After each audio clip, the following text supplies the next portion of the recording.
hand cirúrgico, como eu falei, é uma atividade que a gente vai fazer com vocês na BO, assim que a gente retornar.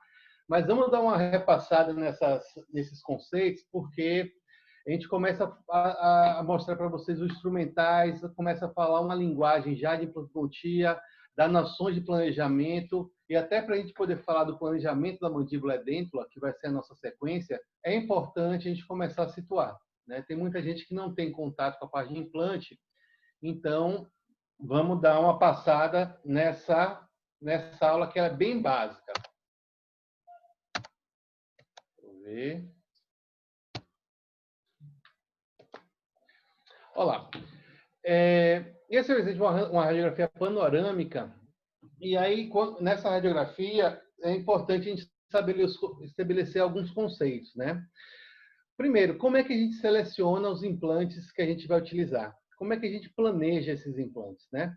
Esse planejamento ele é feito basicamente em função, isso falando do comprimento dos implantes, do diâmetro dos implantes, é feito em função da disponibilidade de tecido ósseo, né? E aí nós temos que avaliar, a partir de cada região, quais os reparos anatômicos importantes que nós devemos levar em consideração, né?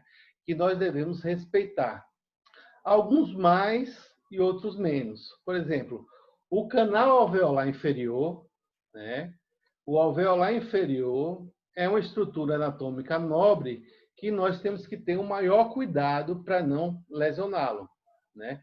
Então, uma referência que a gente tem é de, pelo menos, deixar uma margem de segurança de 1,5 a 2 milímetros da cortical do alveolar inferior. Então, quando a gente, por exemplo, nessa região do 46 aqui, para a gente determinar qual implante seria possível ser instalado nessa área, a gente teria que fazer uma mensuração da crista óssea, considerando quanto você tem de altura até a cortical superior do alveolar, né? E, a partir daí, você determinar uma margem de segurança de 1,5 a 2 milímetros. Então, com isso, você vai ter uma noção, mais ou menos, do comprimento do implante.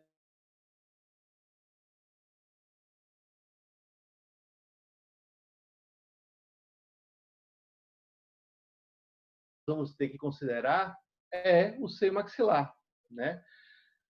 Só que no caso do seio maxilar, a gente não precisa ter uma margem de segurança, né? Inclusive nós podemos. Estão ouvindo aí?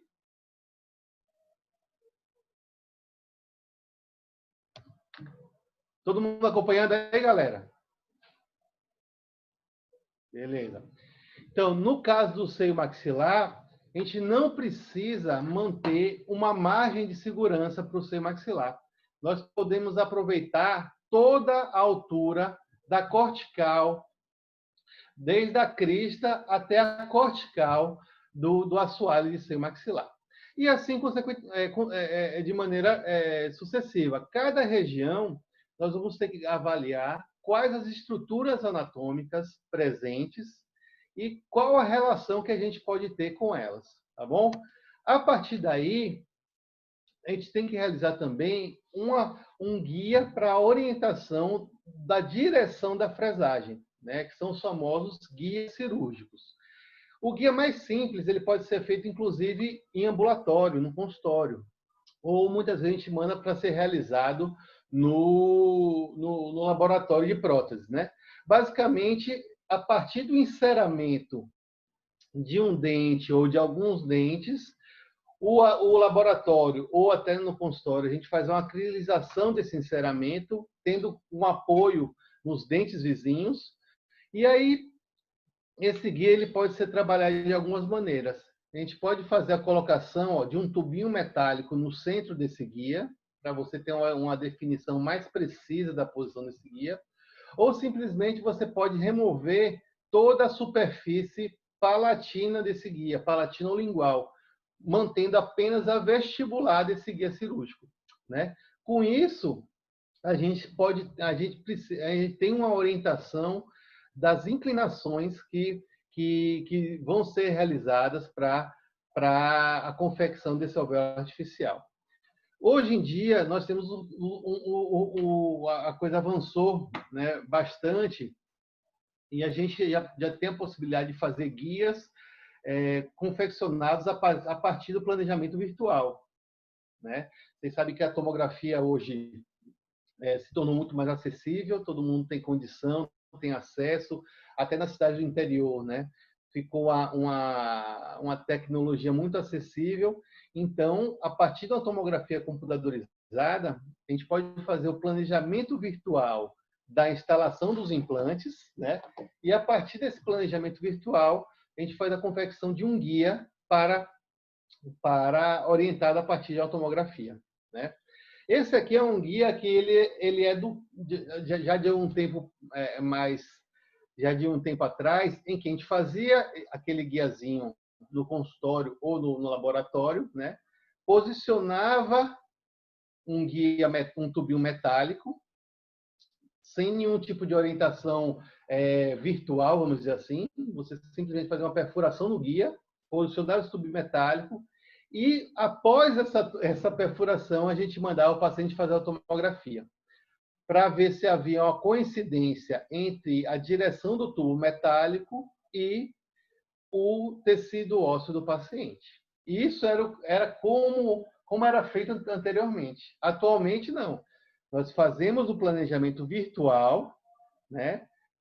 Solicitando a tomografia, fazemos o planejamento virtual, cirurgia virtual na tomografia, e a partir daí nós confeccionamos um guia para orientar a nossa cirurgia. Então, hoje o planejamento e até a execução dessas cirurgias, ela pode ser realizada de uma maneira muito mais precisa e com total confiabilidade a partir desse planejamento virtual.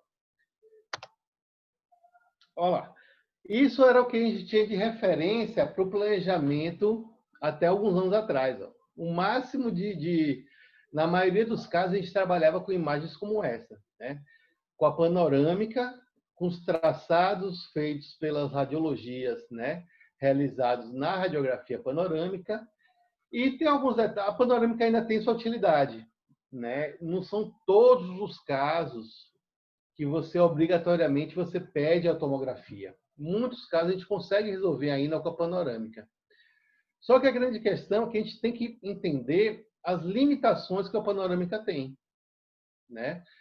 Por exemplo, a gente sabe que na parte posterior a radiografia panorâmica sempre fecha esses espaços. Você tem um encurtamento desses espaços, né? Na própria maneira de aquisição da panorâmica, ela tende a fazer isso. Ela fecha a imagem. Então, esses espaços, por exemplo, médios distais que estão limitados, provavelmente na boca você vai ter uma condição mais favorável.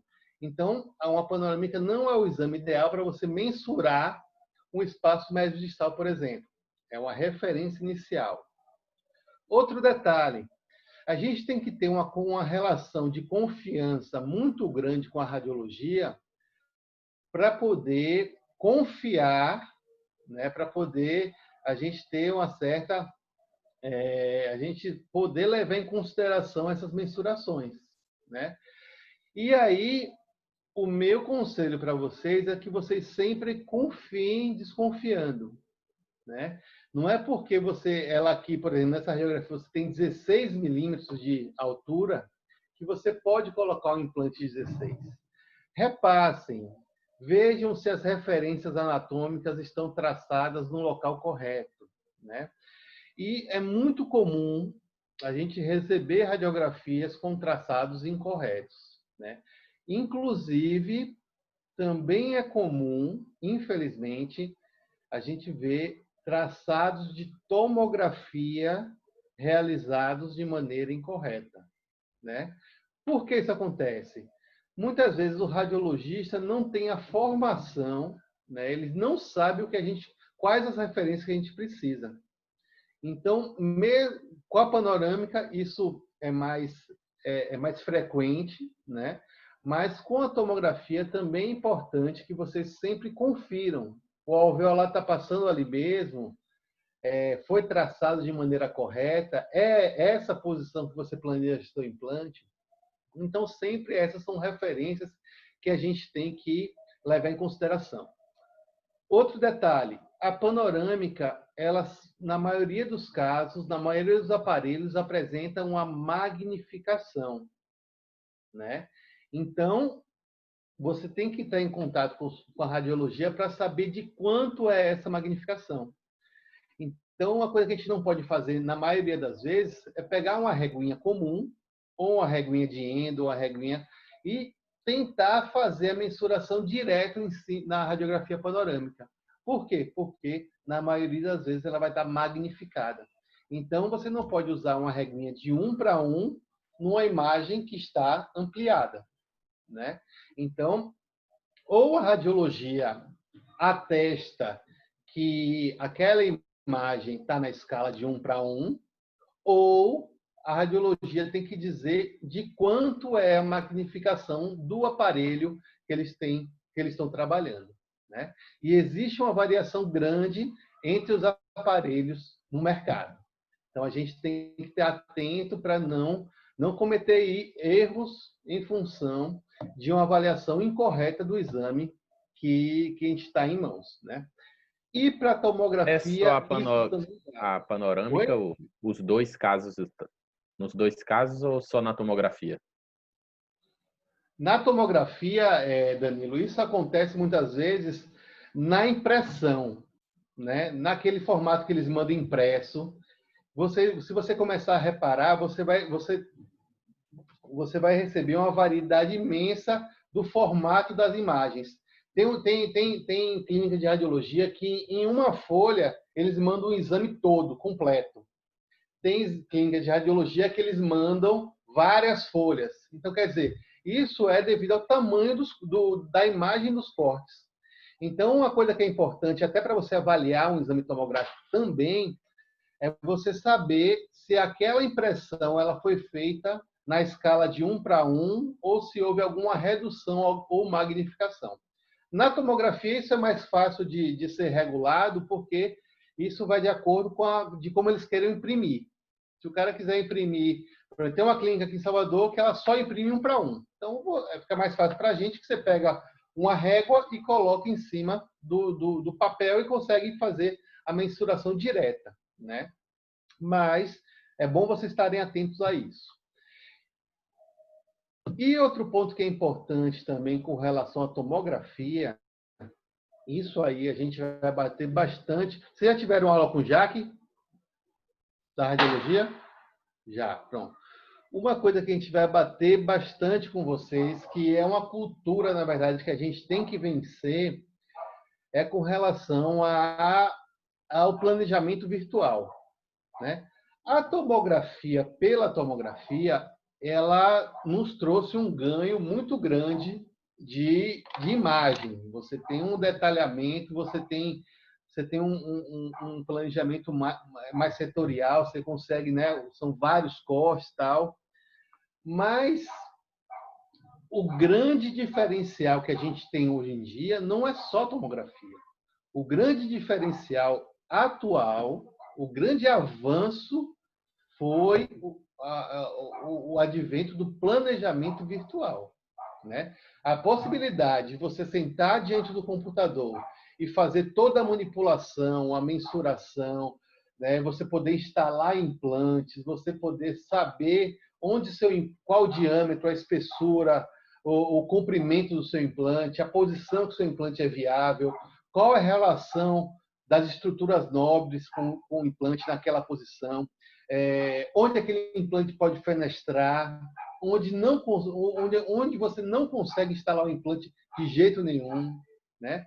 Onde você consegue instalar regiões que a gente pensava que não seria possível. Com o advento do planejamento virtual, você consegue fazer essa simulação e entender, aproveitar ao máximo o tecido ósseo. Então, a tomografia é um avanço imenso, mas o grande ganho que a gente tem que treinar, o que a gente tem que se habituar a fazer é o planejamento virtual, tá bom? Então, isso vai ser uma coisa que eu vou bater bastante com vocês lá no curso. Assim, isso é rotina de trabalho que a gente tem que estabelecer. Na BO, às vezes é complicado, porque o paciente já chega com a tomografia feita. Aí você não vai mandar o cara refazer, às vezes a clínica de radiologia não mandou no formato. É Então, tem uma... escaneamento do mesma coisa? Oi? É pelo Dolphin também, geralmente, esses programas? Na verdade, você tem uma série de programas, né? Depende da clínica de radiologia que a gente esteja trabalhando, né? Mas faz escaneamento, né? Você faz a tomografia, né? E outra coisa que a gente pode fazer, que a gente vai também mostrar bastante para vocês, é você fazer o escaneamento do guia cirúrgico. Então, você fazendo desculpe, você fazendo a tomografia com o guia em posição, né?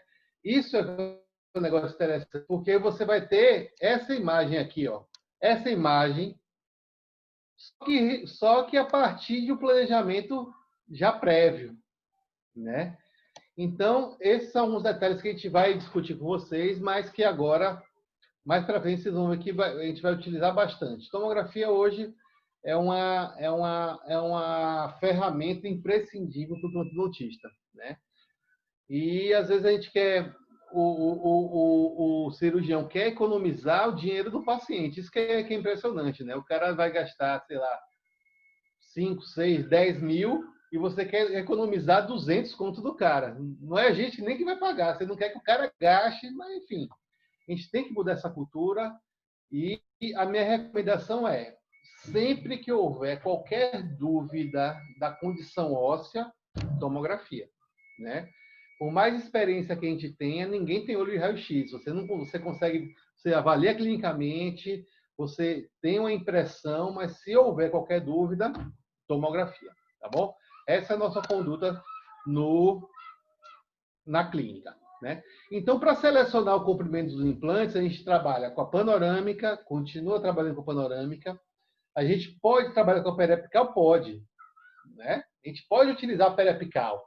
O que não pode é a periapical ser o único exame para a gente instalar um implante. Isso aí não dá, né?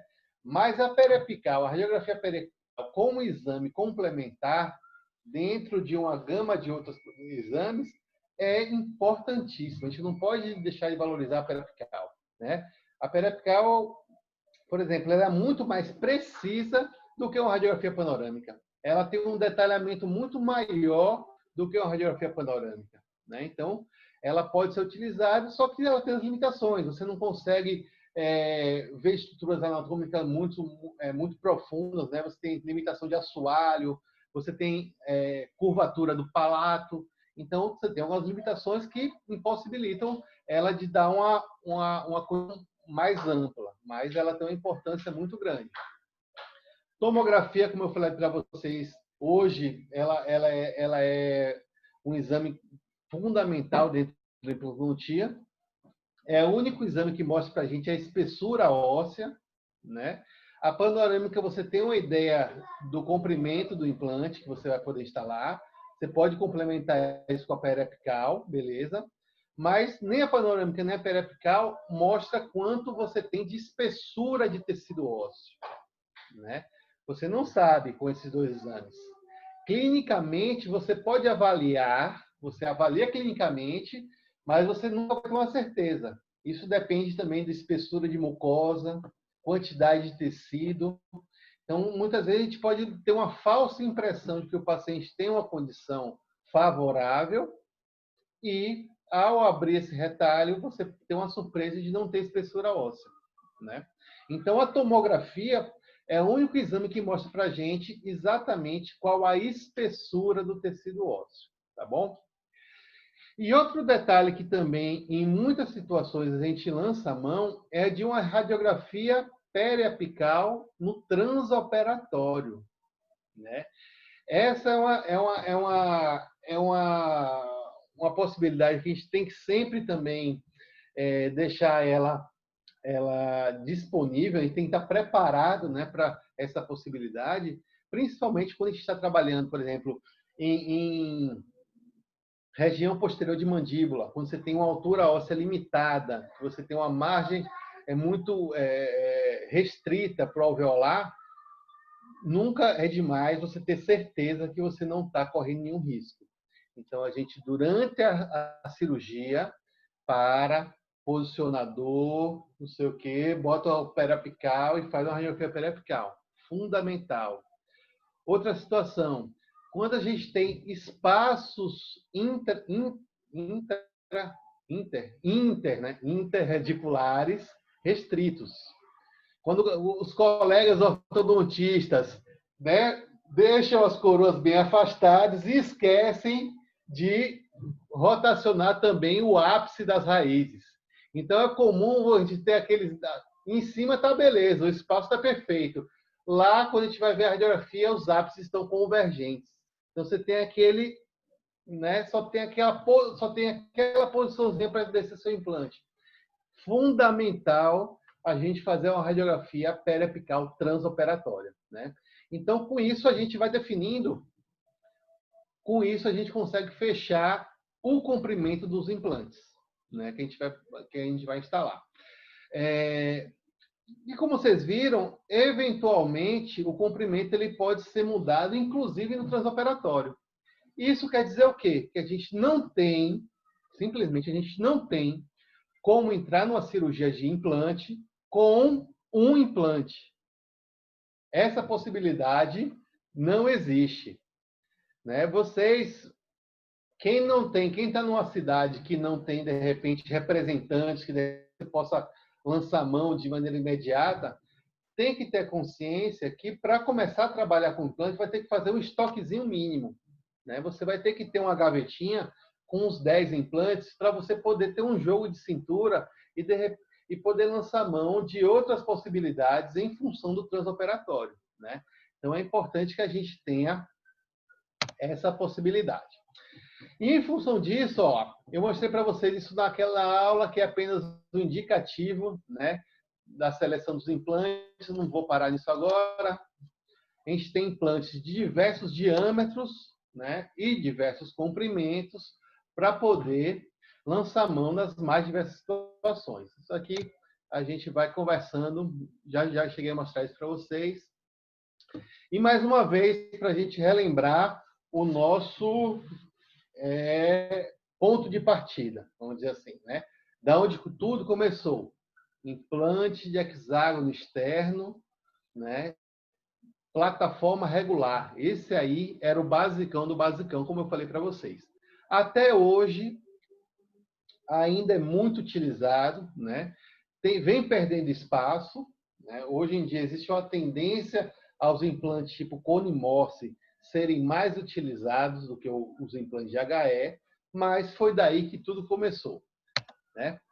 O HE tem essa característica, né, de ter esse hexágono para fora, então daí a denominação hexágono externo, né? E esse implante hexágono externo a gente tem nas mais variadas formas, né? Nas diferentes plataformas, né? Então você pode trabalhar em regiões de menor espaço de disponibilidade óssea também. Então você tem implantes de plataforma estreita, os de plataforma regular, que são os mais utilizados, e os mais largos seriam para a região de molar. Então, esse aí é o beabá da implantologia. Implante hexágono, implante cilíndrico de hexágono externo. Já tinha mostrado isso para vocês. Esses detalhes agora não vale a pena a gente ficar se fixando nisso, mas aqui a gente tem as medidas da plataforma, do corpo, enfim. Vamos tocar para frente um pouquinho. Estreita, larga e expandir. Tem um palhacinho aqui pulando em minha frente. Olha lá. E cada implante, ele tem...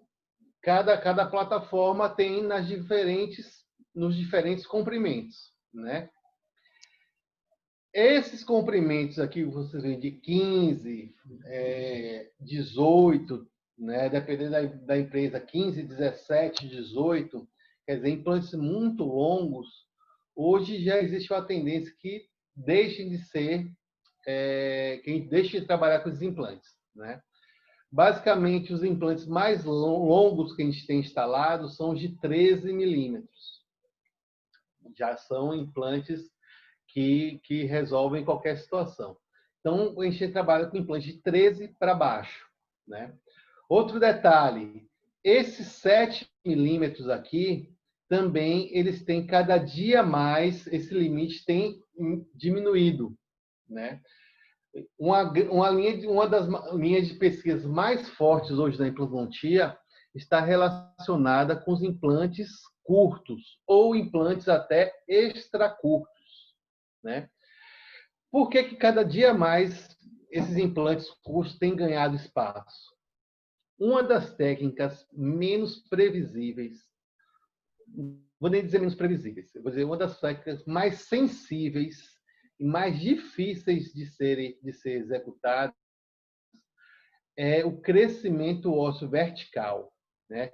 Quando o paciente perde altura óssea, é muito difícil você conseguir crescer o osso em altura, né?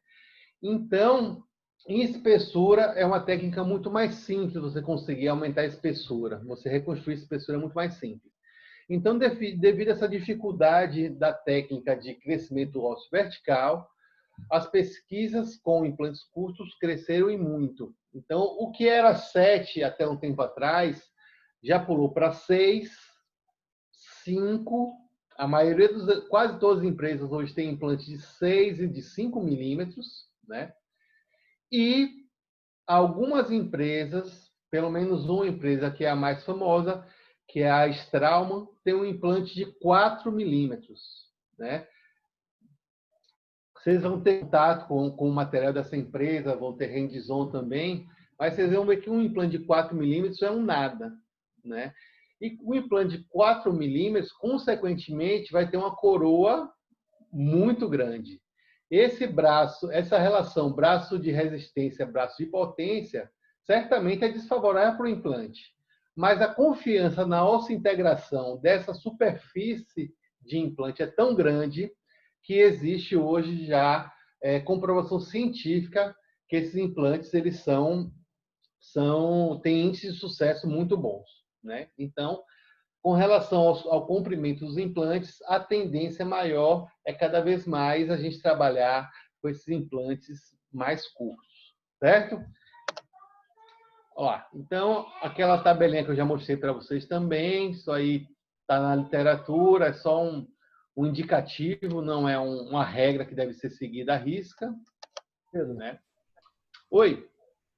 só a osteointegração nesse sistema de implantes extracurtos é suficiente para dar estabilidade nele, visto que o braço de alavanca vai ser desfavorável? Isso. Ou tem alguma coisa a mais?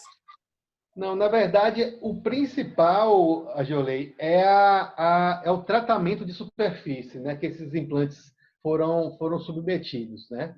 Eles têm uma linha muito forte né, na qualidade dessa superfície que gera uma área de contato e uma integração de tal maneira que suporta dá resistência a essa relação desfavorável que teria, teoricamente, para o implante, né? Então, esse implante de 4 milímetros, ele tem sido justificado principalmente pela qualidade da superfície que a Straumann, principalmente, estabeleceu nesse tipo de implante, né? As outras empresas ainda estão um pouco aquém nessa tecnologia, né? Mas não chegaram aos implantes de 4 milímetros, mas praticamente todas as empresas, sim, Neodente, Conexão, todas elas têm implantes hoje em dia de 5 e de 6 milímetros, né? Então, os implantes curtos já são a realidade dentro do nosso consultório. Mandíbula posterior com pouca altura, você pode trabalhar de maneira segura com implante curto. Claro que tem suas indicações, tem os detalhes da técnica. Por exemplo, não é indicado você trabalhar com implante unitário em extremo livre, né? Você sempre dá preferência para ferulizar a prótese, você não trabalhar de maneira individual, apesar de ter alguns casos você fazendo unitários, mas se você ferulizar, isso dá uma segurança maior. Então, esses são alguns detalhes da técnica que a gente vai discutir também de maneira mais aprofundada com o tempo. Mas é uma realidade já no consultório os implantes curtos e chegando com muita força os implantes extracurtos. Beleza? Com relação ao hexágono externo, galera, tem um detalhe que ele é importantíssimo. né? Como eu falei para vocês, o hexágono externo foi o carro-chefe da implantologia durante muitos anos. Hoje, não é que tem gente de uso, mas existe uma tendência a diminuir um pouco a indicação. Hoje a gente tem situações que o Conimos já se mostrou superior ao hexágono externo. Então, existe uma diminuição da utilização do HR. Mas tem muita gente que só trabalha com o hexágono externo. Tem muitos casos ainda que a gente resolve com o hexágono externo. Então, é importante a gente detalhar um pouco esse tipo de implante. Até um certo tempo atrás, os implantes de hexágono externo, eles vinham assim, ó, como vocês estão vendo. Essa parte azulzinha, não é que todos vinham em azul, mas todos eles vinham com montador, né? O montador era essa pecinha aqui, ó, que está em azul, que é o seguinte: na base desse montador existe um hexágono interno. Esse hexágono do montador, ele encaixava sobre o hexágono do implante, né? E isso aqui era parafusado através desse parafuso prateado aqui. Então, você recebia o implante montado. A gente falava que o implante já vinha montado. O implante e o montador. A força de inserção desse implante com o motor, com contraângulo ou com a catraca, era feita através do montador. Entendeu? Então, a pecinha para inserir o implante encaixava aqui nesse montador e aí a gente fazia essa força para inserir o implante. E como é que isso era feito? A força que era feita aqui em cima, né, era transferida para o hexágono do implante pelo montador e o implante era rosqueado. Então, a força para inserir o implante era feita no hexágono do implante. Deu para imaginar a situação? Fazendo a força para rodar o implante, que é um parafuso. Como a gente não tem uma fenda, não tem uma cruzinha, aquela Phillips, a gente tem um hexágono. Então, o montador apoiava no hexágono e forçava esse hexágono para girar esse parafuso. Então, a força era feita no hexágono. Como a gente começou a fazer mais força para que o implante tivesse um travamento maior, começou a gerar um estresse muito grande no montador, ou no hexágono. E, em algumas situações, começou a ocorrer a deformação desse hexágono. E isso, para os implantes de hexágono externo, pode ser um problema. Se a gente estiver trabalhando com implante hexágono externo com montador, for inserir esse implante, fizer uma força muito elevada e deformar esse hexágono, se a gente não tiver com esse implante já na posição correta, está perdido o caso. Por quê? Porque se ele deformou o hexágono, não tem mais como você descer seu implante. E o pior, também você não tem como tirar. Você não tem mais como desrosquear. Você perdeu o ponto de apoio desse implante, né? Então, aí você vai ter que se virar. Se isso acontecer, tiver pelo meio do caminho, ou você vai ter que pegar um fósseis, ou vai ter que pegar a broca e desgastar. É um inferno. É um problema sério, né? Se você já tiver inserido totalmente seu implante, o problema é menor. Existe um problema, mas é menor. A gente vai falar um pouquinho mais na frente. Mas, a partir dessa dificuldade, desses problemas que começaram a ocorrer, as empresas pensaram na solução. Ao invés de mandarem os implantes com o montador, foi desenvolvido, e aí cada empresa desenvolveu um sistema de torque interno. Olha lá. Então, agora, como é que os implantes... O implante continua sendo de hexágono externo, mas, ao invés do implante vir com montador, ele vem com essas chavinhas, ó. Essa quadradinha, ela é para ser encaixada na catraca, e essa compridinha é para ser encaixada num contraângulo. Então, a força de inserção do implante agora, o implante hexágono externo, não é mais realizada no hexágono, e sim no centro do implante. Então, acabou com isso, eliminou-se o risco de a gente deformar o nosso hexágono durante a inserção dos implantes, certo? Por que ainda tem que falar isso? Porque nem todas as empresas trabalham com sistema de torque interno, né? Nós ainda temos empresas de implantes que trabalham com implantes com montador, tá bom?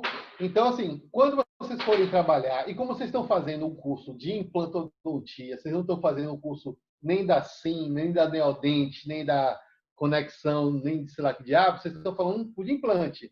Vai que vocês trabalham com outra empresa que a gente não está trabalhando no curso, lembrem disso. Se forem trabalhar com hexágono externo, dá preferência por implantes que tenham torque interno. Tá certo? Esse é um detalhe que é importante. Torque interno. Sempre que vocês virem implante HE com montador, lembrem-se que vai existir um risco da gente danificar esse hexágono. E aqui, dando uma passadinha rapidinha aqui nessa técnica cirúrgica, ó, tem nosso rebordo, cirurgia, anestesia, tal, incisão, escolamento do retalho, posicionamento do guia, sequência de fresagem, aquele guiazinho que eu mostrei para vocês. Olha lá. Pino guia, fazendo a conferência da posição, se está de acordo, se não está. Instalação do implante, casinho bem antigo ainda com montador, cover screw. Então, esse é um casinho que a gente fala, é um casinho redondo, um casinho simples de implantodontia. Olha lá. Esse aí, galera, é o kit básico do cirurgião para começar uma cirurgia de implantes, do primeiro cirurgião, né? O que é que a gente tem aí? Cureta Molt 24. Não é o descolador Molt, é uma cureta Molt 24. Não sei se todo mundo já tem, mas isso aqui é importantíssimo ter. Essa é chamada de pé que fala de pério, que tem na descrição de alguns? Que tem o quê? Eu comprei uma que fala que é de pério, né? Não olhei se é 2.4. Não, mas não tem dono não. Essa é de todo mundo, velho. Eu vi assim na Kramer. Pera, implante, é cirurgia, é todo mundo. Mas cureta de Molt 24. Essas duas bolinhas. Beleza? 2.4. Cabo de bisturi, ó, de preferência o longo, né? Aquele curto que todo mundo tem serve. Mas por que o longo é legal? Porque quando você tem esse cabo mais comprido, você consegue acessar áreas posteriores de uma maneira mais fácil, né? Principalmente quem tem uma mão maior, que não tem, o paciente tem uma abertura pequena de boca, ou tem uma boca mais, uma abertura menor, mais delicada. Se a gente não tiver um instrumental mais longo, a incisão fica mais complicada. E o afastador Minnesota, que tem que ficar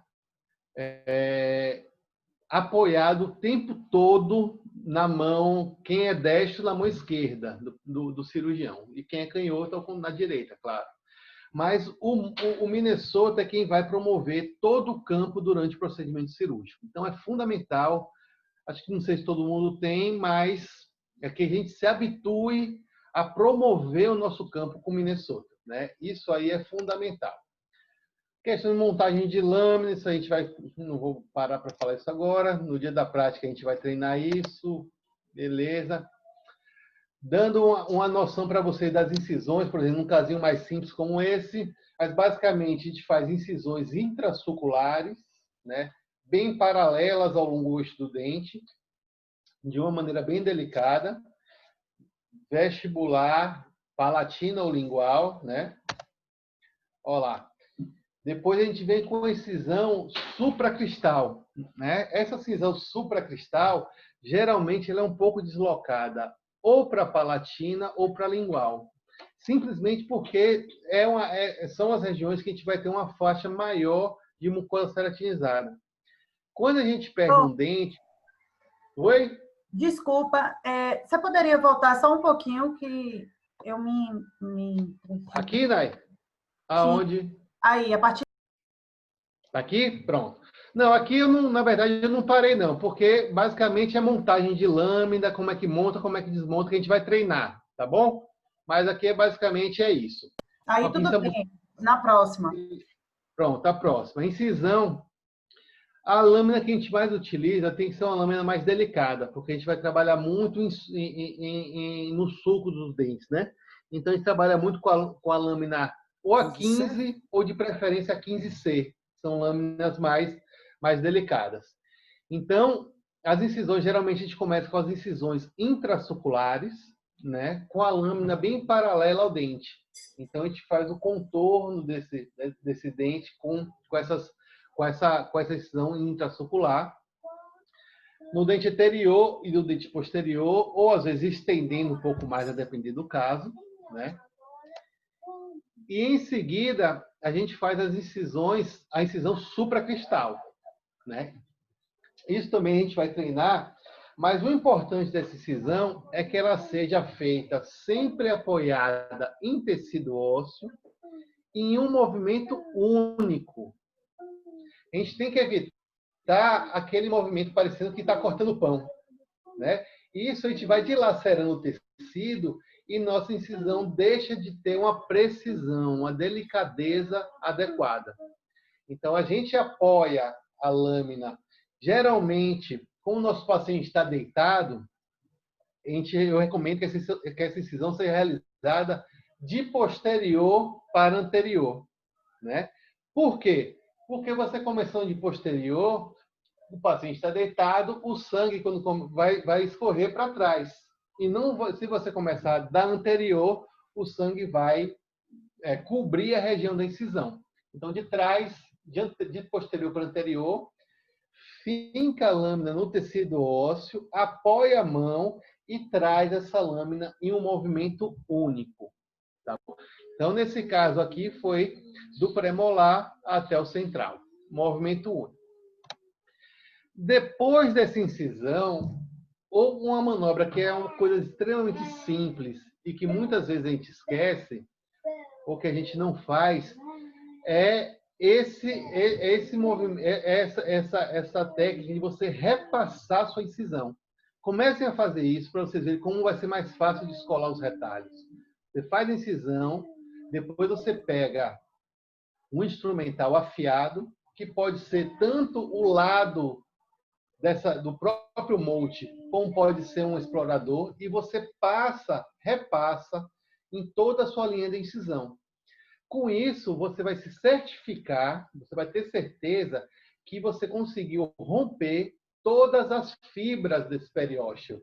E aí, o descolamento vai ser mais fácil. Ao invés de dilacerar, de rasgar esse tecido, você vai incisar e descolar o periósteo, né? Com mais delicadeza, com maior precisão, e isso vai se refletir na qualidade da sua cirurgia, né? Quanto mais limpa, quanto menos traumática a cirurgia, melhor o procedimento e, principalmente, melhor o pós-operatório do paciente. Quanto mais limpa, quanto menos traumática for essa cirurgia, melhor vai ser a evolução do nosso paciente, né? E implantodontia, vocês vão ver que ela é uma especialidade que ela envolve conceitos da cirurgia, da bucomaxila, a gente tem procedimentos maiores, tem todo o embasamento, tem toda a parte da prótese, e tem o refinamento da periodontia, né? Necessariamente, o implantodontista, ele tem que ter uma delicadeza na mão, ele tem que saber tratar bem uma papila, um tecido mais delicado. Então, a gente tem que se habituar a ter esse manejo mais delicado com tecido mole. Tá bom? Olha lá. E aí, depois de repassar essa incisão, aí sim a gente começa a fazer o descolamento. Teve certeza que está tudo incisado, você vem com a cureta. Boa noite, Feijão. Oi? Boa noite. Boa noite, quem é, pai? Márcio. Marcílio? Ah, agora sim, rapaz. Eu vi a autoridade no recinto. Boa noite, E aí, turma. Marcos, como é que tá, velho? Boa Tudo noite, bom? professor. Tudo jóia. Peraí, rapidão. Baixa um pouquinho, Isa. Boa noite com você. Tá Esse cabelo aí, quartelado, Moacir, velho? novo. Cabelo Oi? novo. Tá quartelado? Tô aquartelado, bicho. Tô aquartelado. Ah, É o jeito. é o jeito, é o jeito. Deixa eu atrapalhar um pouquinho com você. Eu tô fazendo uma pergunta aqui ao vivo. Ô, Pedrão, Oi? você vai dar aula hoje, Ah, quinta, né? rapaz, eu E vou aí, dar hoje, quinta, semana que vem também, né, não? Isso. Eu queria trocar com você semana que vem. Troca comigo. Você queria fazer aula na semana que vem? E se você, dia 9, dia 11. Pode ser, para mim tem não, rapaz, eu tenho que ver, deixa eu ver minha agenda aqui para ver se eu tô muito ocupado. Tá. Porque eu tô, viu? Rapaz, eu não tenho porra nenhuma para fazer, velho. Minha Então, ocupação é só beleza. meus meninos. Eu, falar Então. isso, eu, tá bom, batom. Repassou essa incisão, certeza que já está tudo, enfim, já estamos todo o periódico, a gente começa o descolamento. O descolamento do tecido, ele tem que ser, ele deve, quando a gente tem remanescentes dentários, a gente sempre começa da região próxima aos dentes. Por quê? Porque você vai ter a união da incisão intrasucular com a incisão supracristal. Então, vai ser uma região de menor tensão, tá bom? E aí você pega o lado menor da colita 2,4, quer dizer, a conchinha menor, que seria 2, ela tem uma parte côncava e uma parte convexa. A parte côncava, ela sempre vai estar voltada para o tecido ósseo. E a parte convexa vai estar voltada para o tecido mole, justamente para proteger esse tecido mole. Então, a parte que é afiada, que é mais que promove o descolamento propriamente dito, parte convexa voltada para o tecido ósseo, apoiando no tecido e empurrando, apoiada no tecido ósseo e descolando esse periósteo de maneira progressiva, né? Tendente sempre começar próximo ao dente, onde você tem menor resistência. Olha lá.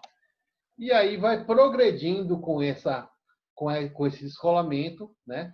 Quando você já tem um maior acesso ao tecido, você vira ao lado, pega a partezinha maior, né, o lado 4, e continua esse descolamento, lá, descolando tanto a vestibular quanto a lingual ou a palatina. Até quanto descolar? Isso é importantíssimo, galera. Tem muita gente, eu já vi assim, muitos colegas, principalmente quando estou começando, tem um pouco de pena desse descolamento e tende a descolar pouco, né? Eu já vi, inclusive, uma cirurgia que o cabra descolou só a região da crista. E aí o paciente tinha um defeito anatômico que depois da crista tinha uma depressão enorme. O cara fez toda a cirurgia e instalou os implantes. 15 dias depois, o paciente veio com o ápice dos implantes perfurados na vestibular. Então, é importantíssimo a gente fazer esse descolamento e soltar bem, principalmente na vestibular, para você ver toda a extensão do tecido ósseo onde o implante vai ficar instalado. Então, você tem que visualizar todo esse tecido ósseo. Então, tem que descolar, tem que aprofundar bem esse descolamento. Pedro, Na maioria das vezes... Oi, Nai. no consultório, a gente tem que trabalhar com 4 mãos, o mínimo. Sempre. Sempre com 4 mãos. Infelizmente, a gente não consegue trabalhar sozinho com o implante ainda. Se tivesse um jeito, ia ser massa, viu? Mas, assim, o cirurgião sempre vai estar... Desde esse momento de descolamento, a gente está... Quem é destro, por exemplo, eu trabalho com a mão esquerda, com o afastador Minnesota o tempo todo, promovendo o campo, e com a mão direita fazendo descolamento tal. Nessa fase, a auxiliar está basicamente aspirando e tal, afastando eventualmente, mas basicamente aspirando. Daí para frente, a importância da auxiliar vai inclusive aumentando, né? Porque tem muita gente trabalha com irrigação sem ser do motor e tal, mas sempre a 4 mãos, né? Então, ó, descolamento, tal. E aí, ó, A partir do momento que esse tecido já está com bastante flexibilidade, vejam que o Minnesota, ó, já passa a ser, já ter outra importância. O Minnesota ele já é posicionado entre o periósteo e o tecido ósseo, promovendo o campo para que a gente possa ter acesso e visualização de todo esse rebordo, né? Então, esse aí é um instrumental que, se custar muito, você tem de 10 a 20 conto, mas é fundamental para a cirurgia da gente, esse afastador, né? A gente tem que se habituar a trabalhar com Minnesota e esquecer do dedo, meu povo. Tem um dedão e vai puxando. Não tem história de dedo aqui, não. É o Minnesota na mão o tempo todo. Você vai ver a diferença que isso faz na cirurgia de vocês. Olha lá, mostrando o kitzinho aqui. Isso aqui a gente vai detalhar mais no dia do hands-on. Mas vamos lá. Kit cirúrgico, protocolo Branemark. Eu acho que eu cheguei a conversar alguma coisa com vocês sobre isso, mas também nunca é demais a gente frisar. No início da década de 80, saíram os primeiros trabalhos do grupo do professor Branemark, né? E ele apresentou uma série de resultados, né, de uma pesquisa enorme de 15 anos, com não sei quantos mil pacientes e tal. E, além de mostrar esses resultados, ele trouxe um kit, apresentou um kit cirúrgico e também uma técnica, né? Há uma técnica que a gente chamou de um protocolo, ou seja, de um passo a passo, de uma sequência que, se qualquer pessoa pudesse reproduzir, pudesse seguir essa sequência e obter os mesmos resultados que ele teve no seu trabalho, né? Então, na ciência, uma técnica só é válida, ela só é considerada válida do ponto de vista científico se ela puder ser reproduzida por outras pessoas, né? Uma técnica que só dá certo na minha mão não pode ser, ela não é válida. Então, ele trouxe os resultados, trouxe um kit de como fazer, do material necessário para fazer, e apresentou também uma técnica. E, basicamente, a gente tinha alguns dogmas, né, nessa técnica, nesse protocolo, que alguns já foram um pouco flexibilizados, vamos dizer assim, e outros continuam até hoje, né? A questão do controle da sepsia da cirurgia, isso aí houve uma flexibilização porque a cirurgia saiu do ambiente hospitalar e veio para o ambiente ambulatorial. Então, essa aí foi uma mudança grande, né? Um detalhe que, até hoje, que a gente tem como fundamental para que a implantodontia dê certo, é o controle do... Aqui, deixa eu botar aqui, como eu botei? Fator térmico, né? Isso aqui, meu povo, é fundamental. Em 83, o Albrechtson, ele mostrou um trabalho em que ele quantificou, né? Ele deu valores numéricos a partir de que momento, de que grau esse aquecimento ele começa a ser prejudicial à ossa-integração, né? E isso está definido para a gente. A gente sabe que sempre que essa fresa ou que o tecido ósseo alcançar uma temperatura acima de 47 graus centígrados por mais de um minuto, esse tecido ósseo, essa área, vai ser incompatível com a osteointegração. Lembra que eu mostrei para vocês aquela cadeiazinha da necrose, depois os osteoclastos, osteoblastos, não sei o que, tal. Se essa necrose, que ela sempre vai acontecer, se ela for excessiva, ou seja, se for gerado um dano muito grande a esse tecido ósseo, a osteointegração ela não vai ocorrer.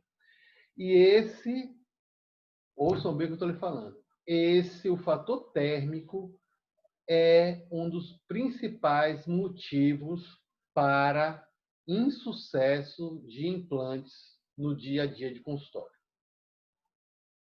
O fator térmico é um dos principais causadores de perda de implantes. Por quê? porque esse é um fator que depende de nós. E nós somos o problema aí no caso. A gente tem que assumir isso aí. O cabra compra um kit de fresa, ele cria um amor com aquele diabo que ele pensa que é pro resto da vida. Não é. Aquilo ali tem uma vida útil. Você tem que jogar fora. Ela perde o corte. Você não pode se apegar àquele diacho daquelas fresas para a vida toda, não, meu povo. Quantas vezes você vai utilizar uma fresa? Eu não tenho como dizer. Ninguém tem como dizer. Né? Você tem uma média. Agora você tem que ter um critério para definir quando sua fresa está perdendo o poder de corte. Se a fresa não tiver poder de corte, o que acontece? Você vai ter que fazer mais força para poder fazer a perfuração do tecido ósseo. Você fazendo mais força, o risco de você estar aquecendo mais seu tecido ósseo, ele começa a se elevar. Né? Então, a gente tem que ter esse cuidado para estabelecer um critério de renovação das nossas fresas. Nossas fresas têm que ter alto poder de corte. Ah, Pedro, eu vou ter que trocar meu kit todo? Não. Você vai trocar 2, 3, no máximo 4 fresas, que são as que a gente mais utiliza. Né? Quanto custa uma fresa? Oi? Quanto custa? Ah, é barato. Se você for pensar que vamos dizer assim, ó, a gente vai fazer uma cirurgia de protocolo. Você vai colocar o superior e inferior. Você vai botar vamos dizer, de 4 a 6 implantes no seu paciente. Uma cirurgia dessa, você vai cobrar, vamos dizer, de 4 a 6 mil. Cada fresa custa R$100. Justifica você arriscar uma cirurgia, você ter problemas com um paciente que está lhe pagando um valor desse por causa de 100, R$200? Não tem lógica, né? Então, a gente tem que ter esse bom senso de estar fazendo essa reposição dessas fresas. Outra coisa que é importante, Nay, tem até a ver com uma coisa que você perguntou, com relação a quantas mãos a gente precisa na cirurgia. Né? Como vocês estão vendo essa imagem aí, ó, toda perfuração ela tem que ser realizada sempre sob irrigação profusa, soro fisiológico, ó, o tempo todo irrigando. Essa irrigação ela pode ser externa, feita pelo auxiliar, né? Quer dizer, a auxiliar vai estar com a mão aspirando e com a outra irrigando com soro, né? Ou tem gente que prefere trabalhar com a bombinha que vem no motor, né? A maioria dos motores que são comercializados hoje tem uma bombinha peristáltica que você instala uma mangueirinha de silicone e acopla essa mangueirinha, ó,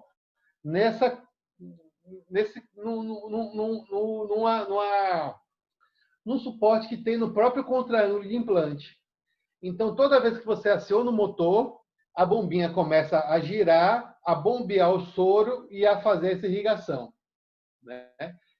É excelente, por quê? Porque economiza uma mão do auxiliar, da sua auxiliar. Isso é bom porque tem horas que tem auxiliar que não é tão bem treinado que erra, né? O local. E tem que ter. Então você tem que estar preocupado com a direção do implante, com o alvéolar inferior, com a inclinação mediastal. Aí você tem língua, tem suor, tem sangue, tem o diabo, paciente mexendo, e tem que estar preocupado com a direção da irrigação. Então, são todos esses fatores que a gente tem que controlar.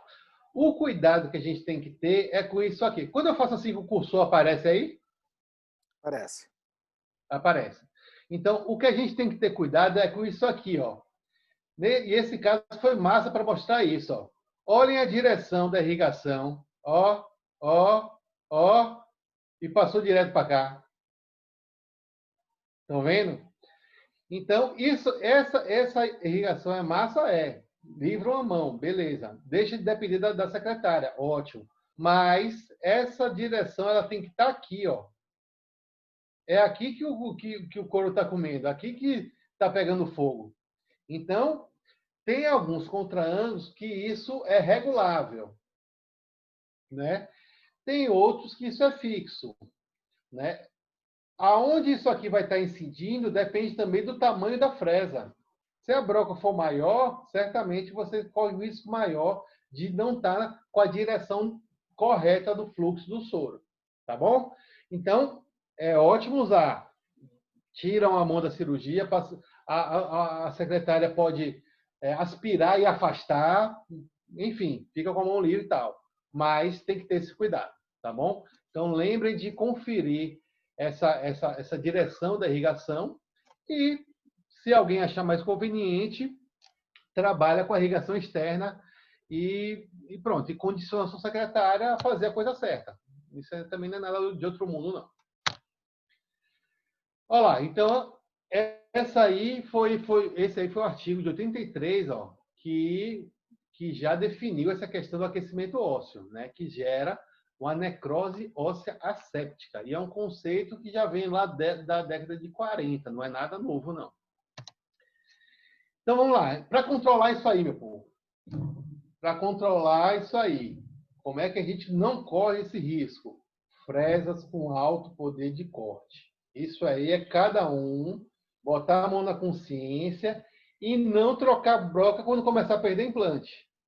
Porque esse é o critério que muita gente usa. Começou a aumentar o índice de perda de implante no consultório, é hora de trocar fresa. Não. A gente tem que antecipar esse momento, tá bom? E aí, assim, não tem como eu ter uma referência da fresa de vocês. Porque, por exemplo, você fazer uma cirurgia em um osso tipo 1 é diferente de você fazer 10 cirurgias num osso tipo 3. Um osso tipo 1 vai gastar, a fresa vai sofrer muito mais do que um osso com menor densidade, né? Então, não tem como dizer, vocês vão conseguir fazer 50 cirurgias, 50 implantes. Poxa, mas em que condição óssea? Não sei como dizer, não tem como afirmar, tá bom? Então, cada um vai ter que criar seus critérios, ter um controle de quanta cirurgia já fez e como é que estão essas fresas para poder ir repondo com o tempo. Vocês vão ver que existe uma sequência de fresas, né? Você não vai com a fresa já do diâmetro do implante. Não. Você começa com a fresa de menor diâmetro, indo para aumentando o diâmetro de maneira progressiva para poder remover porções pequenas de osso de maneira progressiva. Esse é o protocolo clássico, né?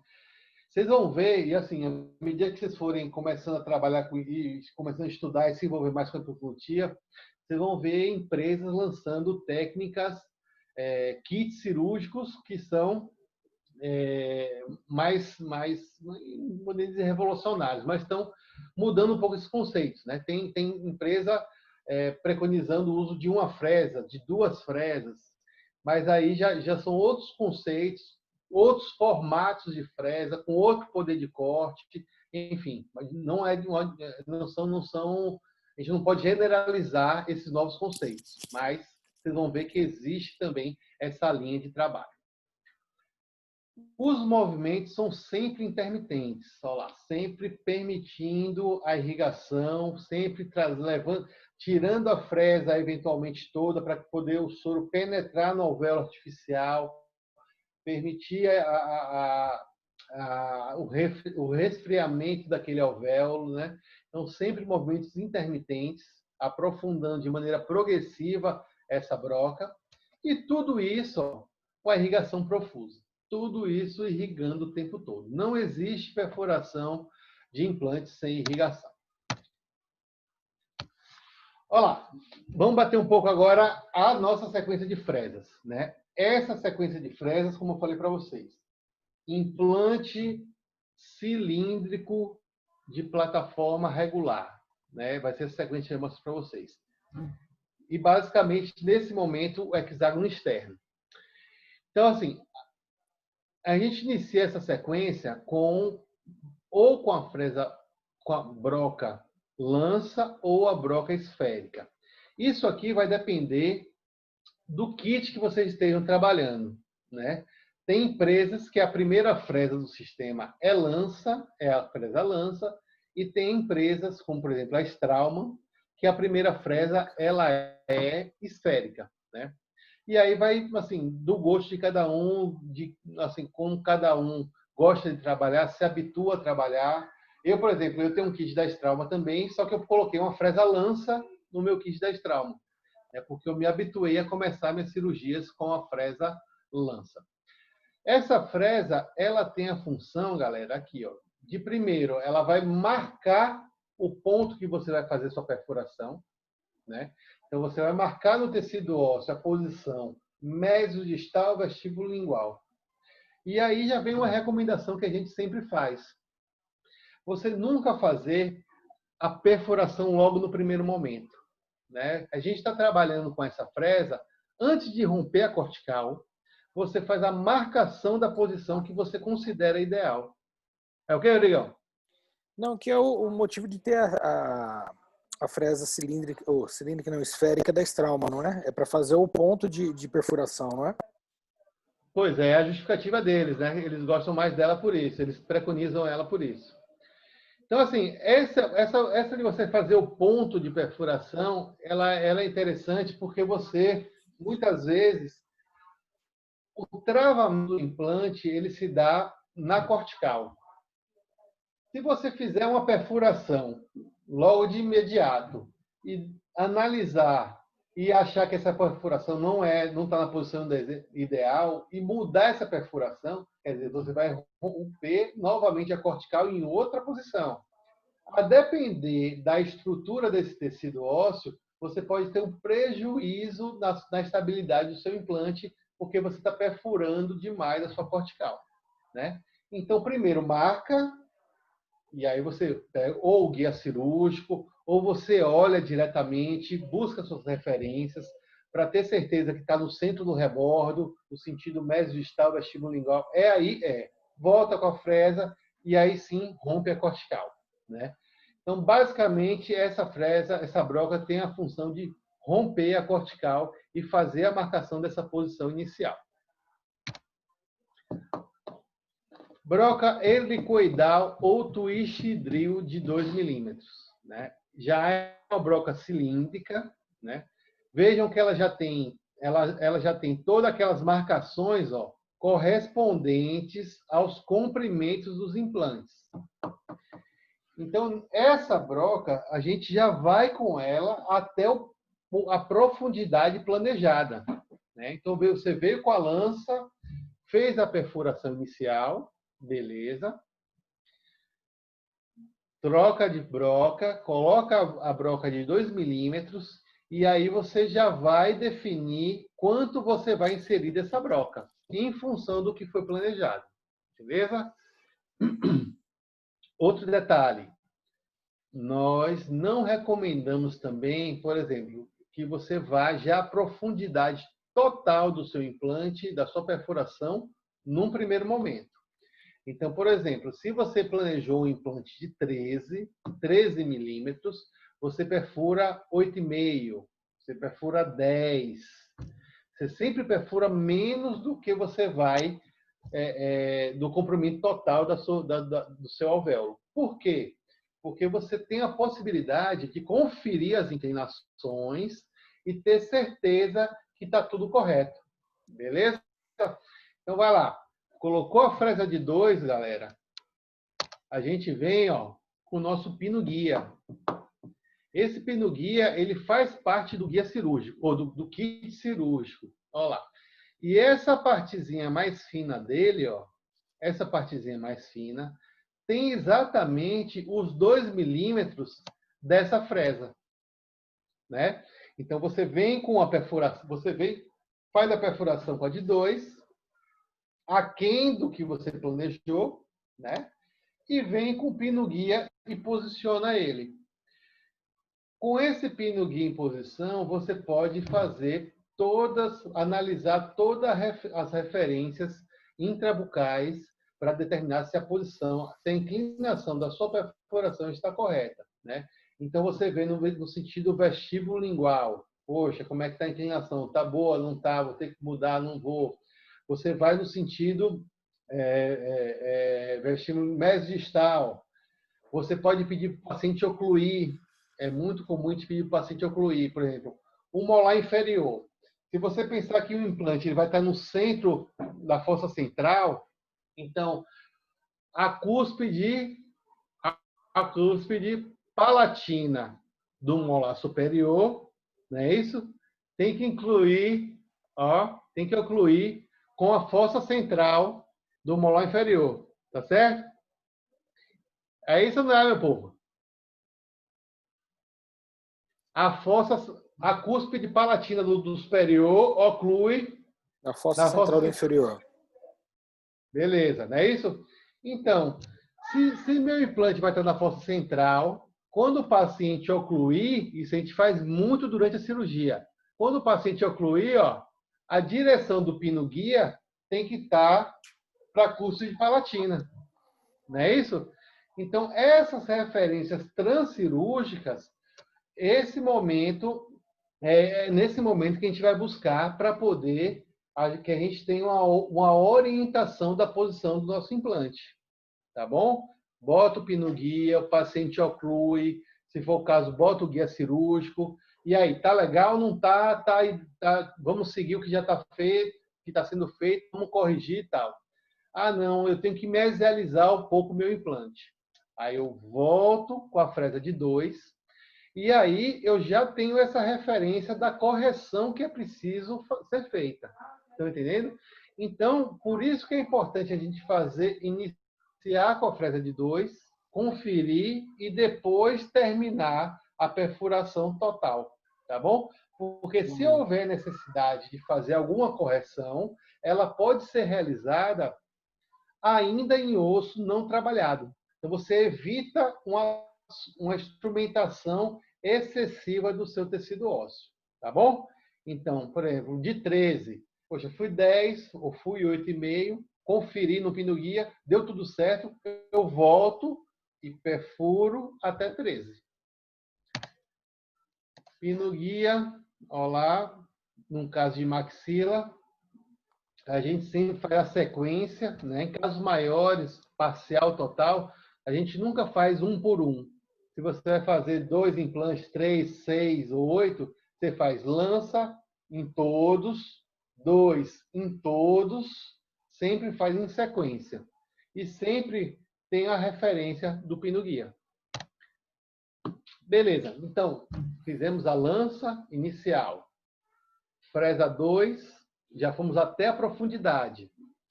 Nessa sequência, nós temos uma fresa que é chamada de broca piloto, né? Ela é uma fresa de transição. Por quê? Porque ela vai fazer a transição, ela vai preparar a parte superior da nossa perfuração, basicamente a cortical, fazendo a transição entre uma broca de 2 para uma broca de 3. Então, ó, essa pontinha aqui, bota a camisa, Peu. Essa pontinha aqui, ela não é cortante. Ela não corta, ela tem 2 milímetros. Ela vai encaixar exatamente naquela perfuração que a gente fez inicialmente. Então, ela serve de guia. Essa pontinha não corta, galera. É só um guia. Ela só começa a cortar daqui para cima, ó. Então, ela vai aumentar o diâmetro da nossa perfuração, do nosso alvéolo, de 2 milímetros. Sem perder o sentido, 3. né? Então, ela é uma broca piloto 2, 3. De 2 para 3. Só começa a cortar, ó, a partir desse degrauzinho aqui, ó.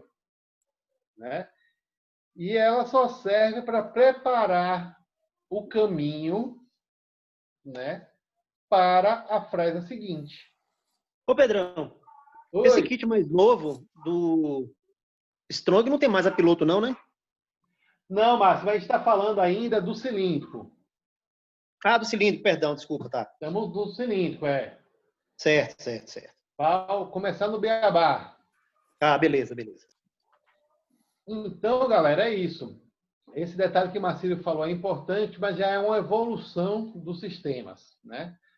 Mas, como eu falei mais uma vez, vocês estão fazendo um curso que ele é de formação em implantodontia. Vocês vão poder trabalhar com qualquer sistema, com qualquer kit, né? E não, a gente não pode se prender a um...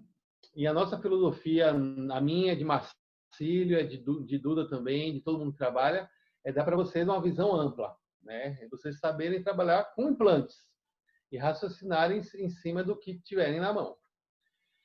Então aí, lança, 2, piloto, e aí, dentro da sequência clássica, do implante cilíndrico, nós temos uma fresa de 3 milímetros, né? Essa fresa de 3, meu povo, tem aquelas mesmas marcações da de 2. A fresa de 2, que tem aquelas marcações correspondentes ao comprimento dos implantes, essa de 3, ó, é igualzinha.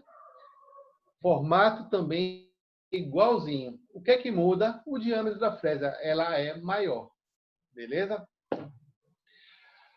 Outro detalhe, se a gente... E aí, consequentemente, a gente já vai também fazer uma perfuração no comprimento do nosso implante, claro, né? A gente vai seguir a perfuração que já foi feita. Um detalhe que é importante é o seguinte, a utilização dessa fresa, ela tem que ser feita com muito cuidado, né? Com muito critério, na verdade. Por quê? Porque um dos princípios que a gente tem na implantodontia é a estabilidade primária dos implantes. Né? Estabilidade primária, ou seja, é o travamento que o seu implante vai ter ao ser inserido. Existe uma relação direta entre a estabilidade primária, o nível de estabilidade primária e a previsibilidade da osseointegração, né? Então, já está definido que quanto mais estável o implante existe, quanto mais estável esteja o nosso implante, mais previsível que ele se integre. Então, consequentemente, os kits eles são planejados para fazerem sempre uma subinstrumentação dos nossos alvéolos. Os alvéolos artificiais para implantes, eles são sempre subinstrumentados, ou seja, o diâmetro das fresas ou da fresa final é sempre menor do que o diâmetro do implante. Para quê? Para o implante entrar arrochado, como diz o povo. O implante não pode entrar folgado. Ele tem que entrar sob uma certa pressão.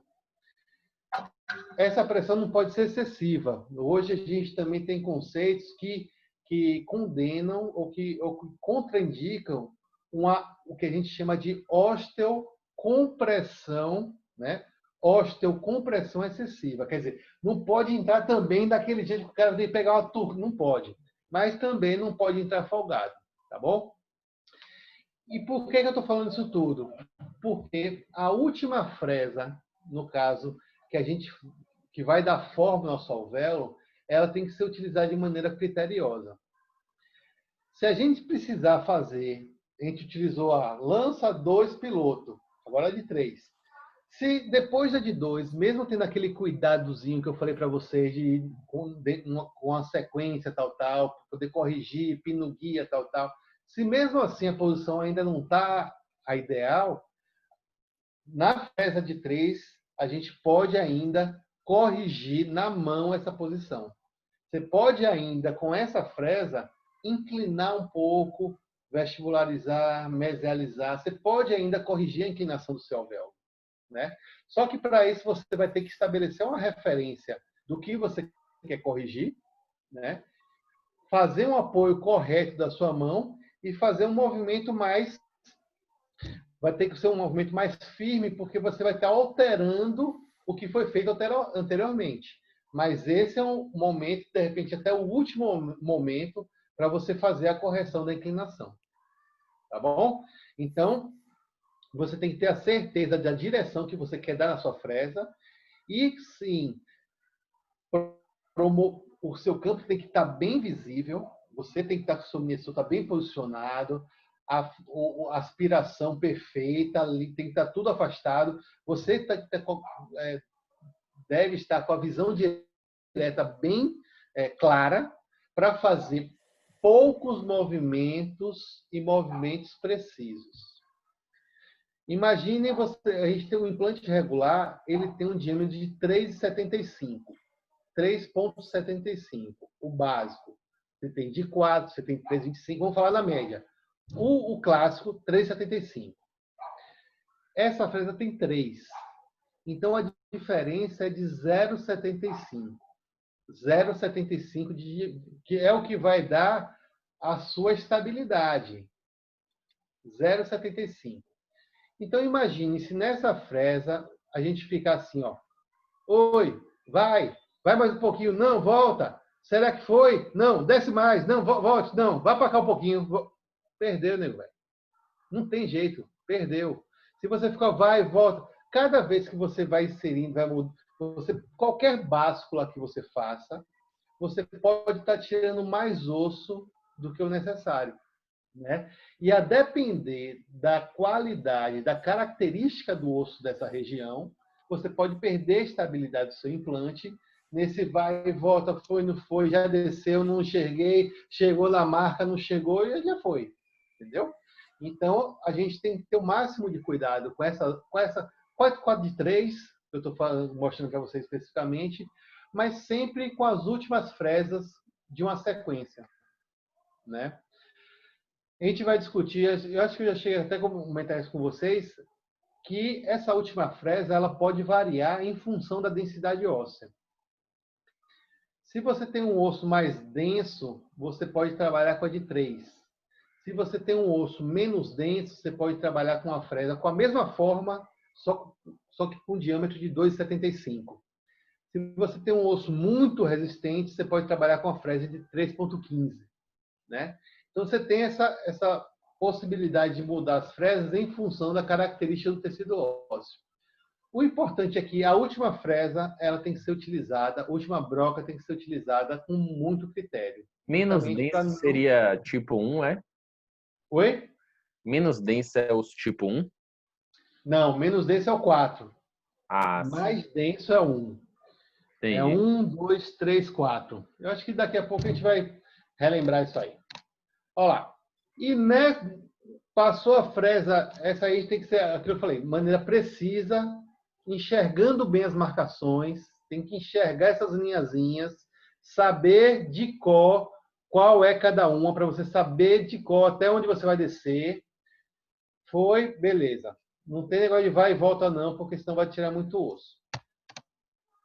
E lembrem que no implante de hexágono externo, aquele clássico, que a gente tem o diâmetro do corpo e a plataforma ela abre um pouquinho. Você tem um diâmetro um pouco maior. E se não for realizado, a depender da densidade do osso, se não for realizado também um preparo dessa plataforma, os nossos implantes iam ficar sempre supracristais. Então, em alguns casos, né, isso a gente tem que discutir caso a caso, é necessário um preparo na porção cortical para criar essa lojinha aqui, ó a lojinha, um degrauzinho aqui, que é justamente para assentar a plataforma do implante, para você não ter seu implante supracristal, para cima da crista. Essa broca se chama broca Cautersink ou broca escariadora. Né? Esse tipo de broca ela se caracteriza por fazer um preparo na porção mais superior do alvéolo, né? De maneira a promover o assentamento da plataforma do implante. Né? E aí você tem que ter um Cautersink específico para cada tipo de implante, para cada tipo de plataforma, para cada diâmetro de plataforma. Tá bom? Esse seria o sexto passo, depois da broca de 3 milímetros, se for usar ela? Na verdade é o seguinte, ó. Vamos lá. 1, 2, esse aqui não conta, não é broca, é só referência. 3, né? Muitas vezes, esse aqui é o último passo. Muitas vezes você não trabalha com Cautersink, né? 4, 5. Beleza? Qual o critério para a gente utilizar o Cautersink ou não? Isso aí a gente vai discutir bastante. Cada caso clínico a gente tem que avaliar de uma maneira diferente. E eu vou dizer a vocês por quê. Mais uma vez, a gente tem que trabalhar em função da análise da característica do tecido ósseo do paciente. Se o paciente tem uma cortical muito espessa, muito resistente, é bem provável que a gente precise trabalhar com Cautersink. À medida que essa cortical vai se afinando, vai se tornando mais delicada, mais delgada, a gente deixa de manipular a gente deixa de remover, porque aqui a gente removeu a parte da cortical. A gente remove a parte da cortical. Se essa cortical começar a ser muito delicada e, consequentemente, o paciente tiver um osso muito medular, a gente deixa de remover essa cortical, a gente deixa de trabalhar nessa cortical. Por quê? Porque, muitas vezes, essa é a única região que vai servir de apoio para o travamento do implante. Então, essa é uma broca muito agressiva, porque ela corta muito, e o uso indiscriminado dela pode gerar sérios problemas para a estabilização dos implantes, né? Então, a gente tem que trabalhar com bastante critério. Muitas vezes a gente deixa de utilizar. Para vocês terem uma ideia, é muito comum em osso com pouca densidade, osso tipo 3, osso tipo 4, durante a própria inserção do implante, à medida que o implante vai ser inserido, ele vai, como é que se diz, comprimindo o tecido ósseo e vai distendendo esse tecido ósseo e vai se assentando naturalmente, né? Então, ele vai expandindo esse osso e vai se assentando sem haver necessidade de utilizar uma broca, tá bom? Então, muito cuidado com o Cautersync, e a gente vai discutir caso a caso a necessidade ou não de utilização desse Cautersync. TEP ou macho de rosca? Essa aqui é a sequência, vamos dizer assim, completa. É para usar tudo, entendeu? O kit completo seria a sequência completa, seria com o TEP. O TEP ou macho de rosca, basicamente, ela é uma broca que promove uma rosca interna no tecido ósseo. Tá bom? Então, lembre que eu falei para vocês que uma osteocompressão excessiva, ela também não é favorável à osteointegração. Então, quando o osso é muito resistente, ó, nos kits a gente tem uma broca, ó, que ela promove, ó, uma rosca interna no tecido ósseo. Lógico que ela tem que ser específica para cada diâmetro de implante. Então, o implante estreito 3.3 tem um macho de rosca, o de 3.75 tem outro, o de 5 tem outro. Se mudar a forma do implante, tem que mudar o macho de rosca, enfim. É um TEP, é um macho de rosca para cada forma de implante. Tá bom? E a indicação para essa broca, basicamente, é para o osso tipo 1. Basicamente, é tipo para um osso que tem uma densidade muito grande, um osso muito cortical, muito duro. Então, para não ter uma resistência muito grande da inserção do implante, a gente precisa, em alguns casos, lançar mão do macho, do TEP ou macho de rosca. Ô Pedro, Oi. Para usar o macho de rosca, em que momento a gente identificaria essa resistência óssea? Pronto. A Jolê, assim, na implantodontia, vocês vão ter que desenvolver o que a gente chama de feeling, né? Tem muitos conceitos que não tem como eu passar para vocês de uma maneira assim clara e definida, tá bom? O feeling da fresagem, vocês vão ter que começar a determinar os critérios desde a utilização da fresa lança, né? A primeira fresa do kit, que é a fresa lança, vocês, além de estarem preocupados com aquilo tudo que a gente falou, posição médio-distal, vestíbulo lingual, irrigação, bochecha, língua, sangue, posição do paciente, enxergar a marquinha, além disso tudo, vocês vão ter que criar uma sensibilidade na mão para determinar a densidade do osso que vocês vão estar trabalhando. Esse é o grande segredo da cirurgia de implante. O que vai nortear a cirurgia vai ser a característica do osso que vocês vão trabalhar. E a característica desse osso vai determinar desde a utilização do TEP ou macho de rosca até a decisão de abrir mão da utilização de qualquer tipo de fresa. A gente pode instalar um implante sem usar nenhuma broca, né? E isso é o que diferencia o implantodontista, né? Quem está estudando, quem está se aprofundando, de alguém que faz um curso de final de semana, compra o kit, ganha o kit e começa a botar implante, né? Então, Jolie, a resposta para essa pergunta é muito ampla. A gente tem que definir critérios pessoais desde o momento da primeira fresa para caracterizar de maneira correta o tecido ósseo e, a partir daí, definir a sequência de fresagem para a confecção do nosso alvéolo artificial. Então, resumindo, não tem receita de bolo. Vocês vão ter que criar esse critério. Se está muito resistente, se a resistência é contínua, se até o final da fresa 3 houve uma resistência muito grande, certamente esse osso ele merece ser trabalhado um pouco mais, né? Sempre vai usar o macho? Não.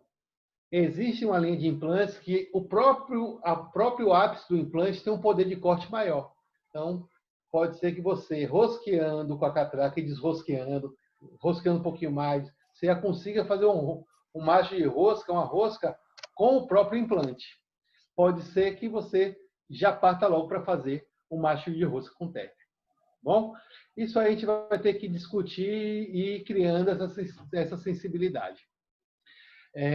Até a fresa anterior ao TEP, todas as perfurações devem ser feitas, a depender da situação, em velocidade que, em média, é de 1.200 RPM, variando de 800 a 1.500. Então, uma rotação relativamente alta. O macho de rosca ou TEP, ele deve ser utilizado com a mesma velocidade da inserção do implante, que aí a gente já começa a variar de 12 a 24 rotações por minuto. Então, tanto o TEP como a inserção do implante deve ser realizada aí já em baixa rotação. E o TEP também pode ser feito com a utilização da catraca, não só no motor. Os outros passos são quantos RPMs em média? Oi? Os outros passos, em média, quantos RPM? Em média 1.200.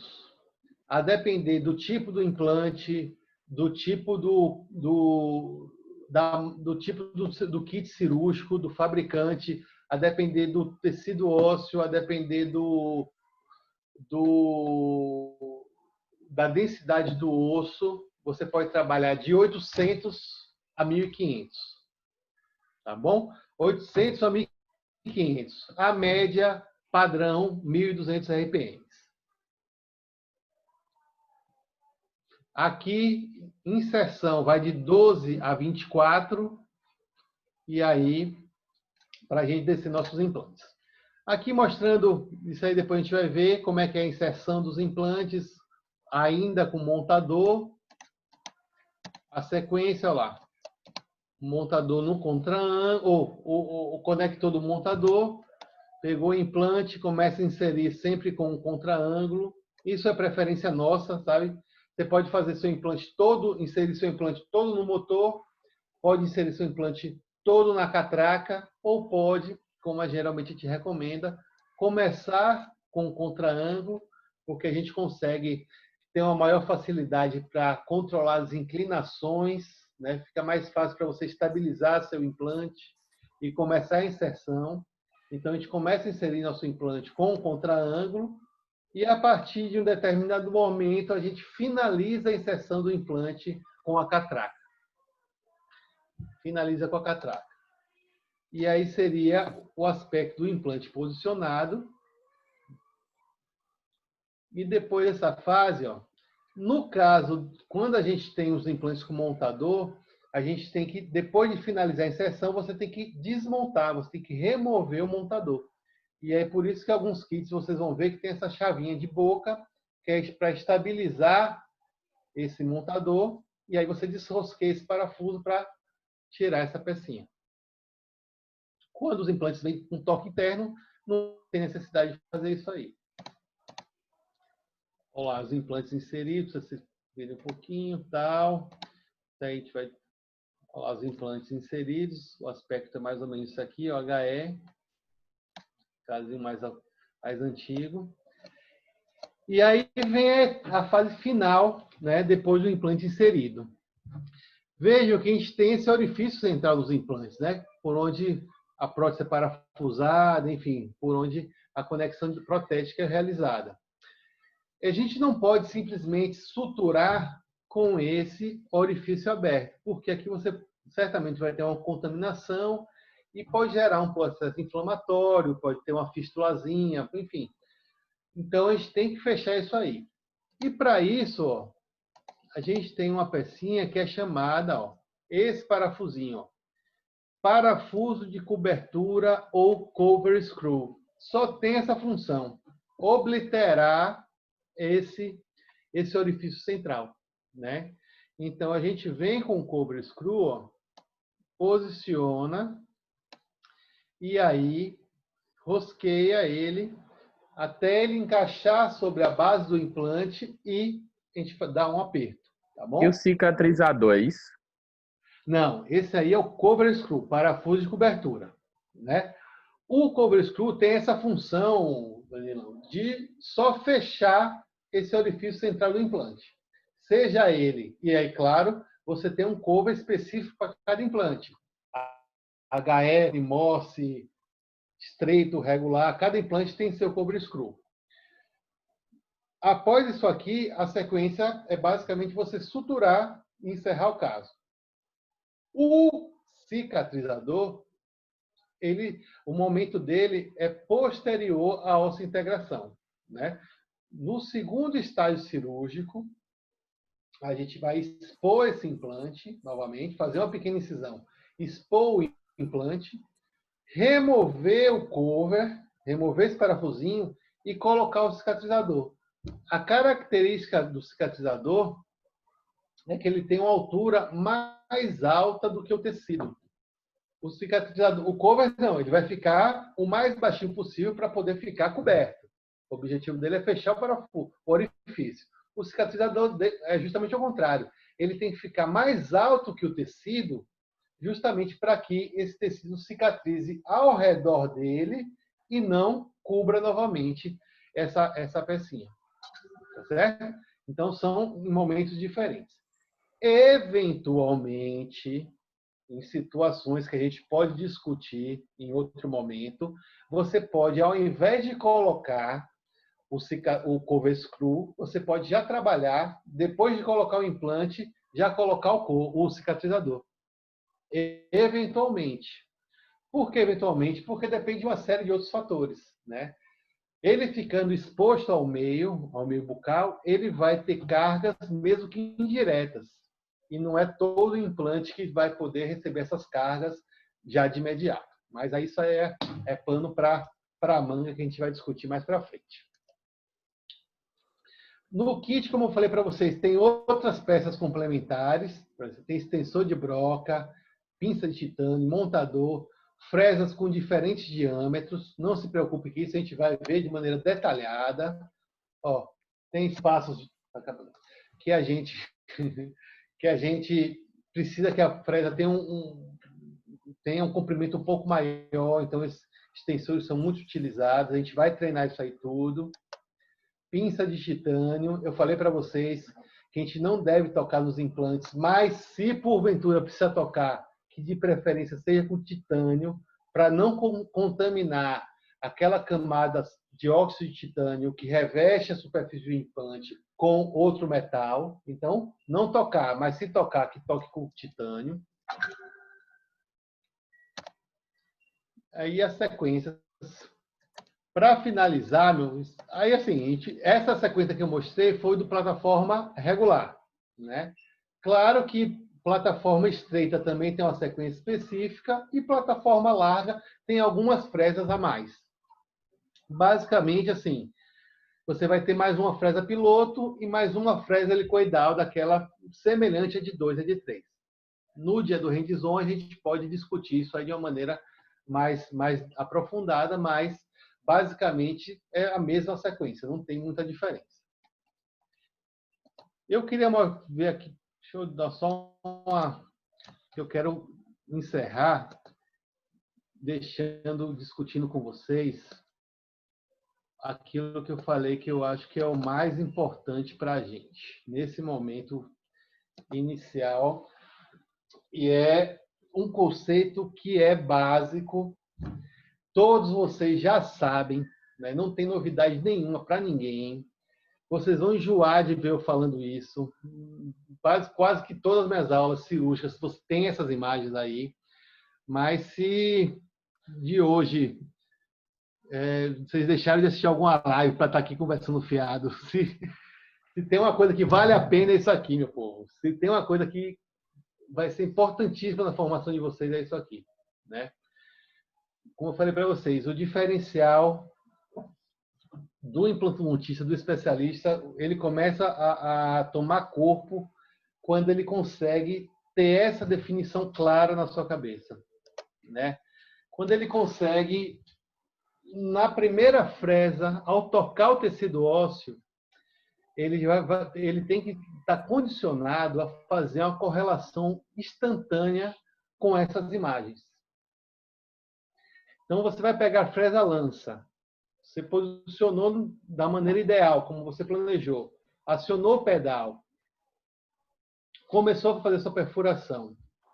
Se você começou a descer a broca, sentiu muita resistência, à medida que você está descendo essa fresa, ela continua com resistência, você não está sentindo uma mudança na densidade, você não está sentindo uma diminuição nessa resistência. Você o tempo todo está tendo que fazer força, está tendo que forçar, e isso está se mantendo contínuo durante toda a sua perfuração. Então, quer dizer que você está trabalhando num osso praticamente uniforme. Um osso que apresenta uma alta resistência e que a gente tem que ter essa imagem na cabeça. Olha lá, uma cortical espessa, corticais espessas, poucos espaços medulares e trabéculas bem consistentes. Então, não tem aquelas trabéculas finas, tem as trabéculas bem consistentes, poucos espaços medulares. Isso aí vocês têm que associar imediatamente com um osso tipo 1 e tomar todas as atitudes e direcionar a sua cirurgia para um osso tipo 1. Isso quer dizer o quê? Um cuidado redobrado com o aquecimento, porque o osso mais resistente, mais duro, vai exigir mais força. Então, soro, maior cuidado com o soro, movimentos mais longos para permitir que o soro penetre no alvéolo, intermitente, enfim, todos os cuidados para o osso tipo 1. Eventualmente, deixar à disposição um macho de rosca. Eventualmente, ao invés de a última fresa, nesse exemplo que a gente teve da sequência de fresas, ao invés da última fresa ser uma fresa de 3, você pode lançar a mão de uma fresa de 3,15. Por quê? Porque a resistência do osso é muito grande. Tá bom? Então, essa relação ela tem que ser feita de maneira imediata. Da mesma maneira, olha lá, osso tipo 2. Qual a característica que a gente vai buscar desse tecido ósseo? Olha lá, pegou a fresa lança, começou a perfurar. Poxa, resistência, uma cortical espessa, você está sentindo resistência, mas de repente, ó, a fresa ela dá uma entrada um pouquinho mais tranquila. Ela começa a descer um pouquinho mais leve. Ela continua tendo resistência, mas já não é a mesma que ela apresentava na cortical. A imagem que vocês têm que correlacionar é essa aqui, ó. Cortical bem espessa. Olha a espessura dessa cortical. Pô, legal. Uma cortical boa. Mas, por outro lado, nós temos mais espaços medulares. Ó. Você tem mais irrigação, mais nutrição, mais medula. Menor risco de aquecimento excessivo desse tecido. Então, é um osso muito favorável para nós, porque se por um lado ele promove uma previsibilidade da estabilidade dos implantes, né? Aí isso se soma à presença de medula, de células medulares, de sangue, o que favorece também a osteosagração. O risco de aquecimento é menor do que o osso tipo 1. Então, de repente, é um osso que você trabalha com a sequência convencional. Você não precisa, você pode trabalhar com a sequência até 3 milímetros. Tranquilo. Aí o negócio começa a complicar. Olha lá. Osso tipo 1, resistência uniforme. Osso tipo 2, começou bastante resistente, depois diminuiu um pouco a resistência, mas ainda assim você sente o tecido ósseo imprimindo uma resistência à medida que a broca vai sendo inserida. Já no osso tipo 3, olha a diferença anatômica dessa condição óssea, né? Você tem uma cortical, a cortical está presente ainda, essa cortical vai oferecer uma certa resistência para a gente, inicialmente vai ter uma certa resistência, mas depois, é aquela sensação de cair no vazio. Vejam que a gente tem muitos espaços medulares, né? Então, aqui você vai ter muita medula óssea, muitos espaços medulares, e as trabéculas extremamente delicadas. Se você for depender dessas trabéculas para travar o seu implante, já era. Seu implante vai entrar parecendo que está entrando numa gelatina, né? A sensação aqui é aquela de quem caiu na polpa. Quem faz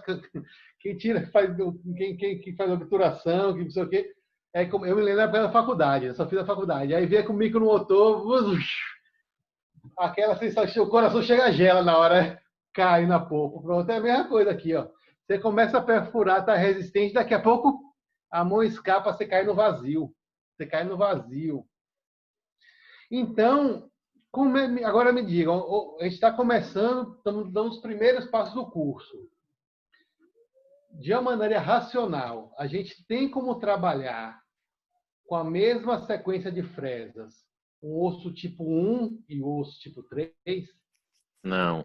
Pode. Não. Não pode. Não tem como. Aí você vem, poxa, eu tenho um índice de insucesso maior em osso tipo 3. Poxa, a culpa é do osso tipo 3 ou da técnica cirúrgica que não foi adequada àquela condição? Vocês estão me entendendo a importância disso?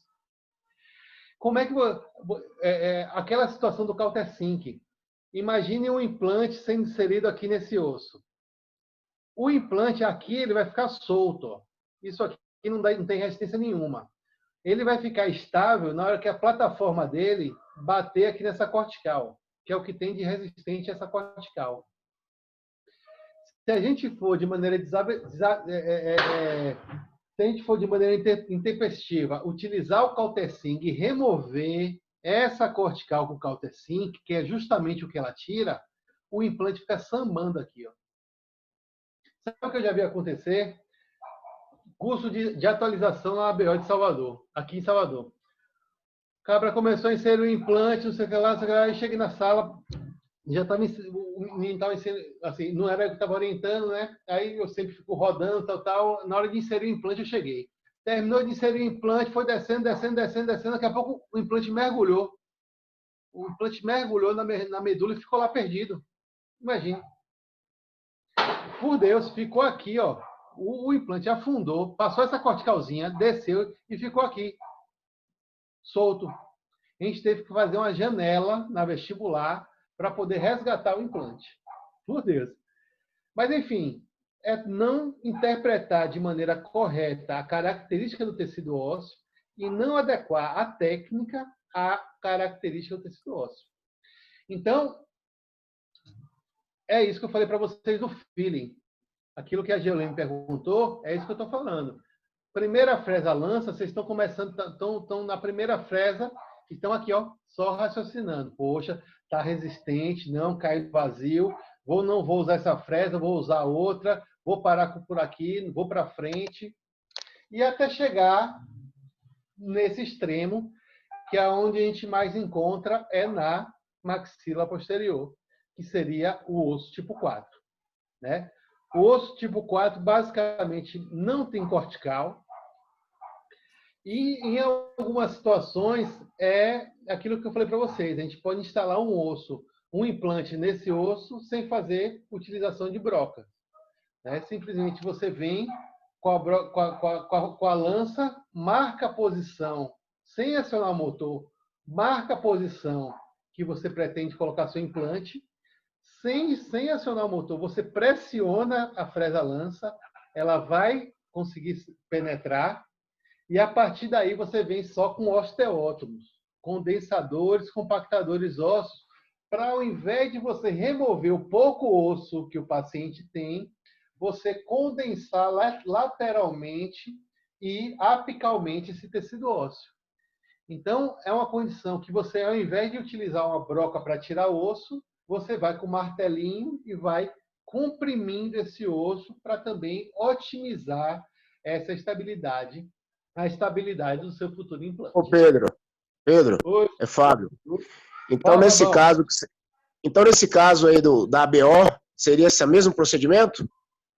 Nesse caso da BO, provavelmente não caberia a gente fazer os osteótomos por se tratar de mandíbula, né? Na mandíbula, você tem uma cortical que ela geralmente ela impede a gente de fazer isso, né? Não. Só a questão do osteótomo não, mas você só marcaria com a lança e tentaria entrar já com o implante? Por exemplo, num caso como esse, que foi sempre semelhante à da BO, eu imagino uma Isso, condição óssea isso. semelhante como essa. Sequência de broca, sequência de fresas.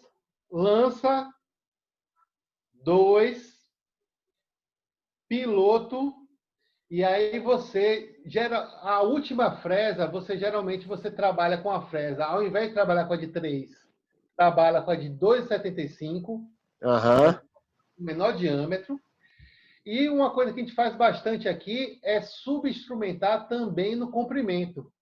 Certo. Então, por exemplo, se você vai descer um implante de 11, 11,5, você instrumenta com a última fresa até 8, 8,5.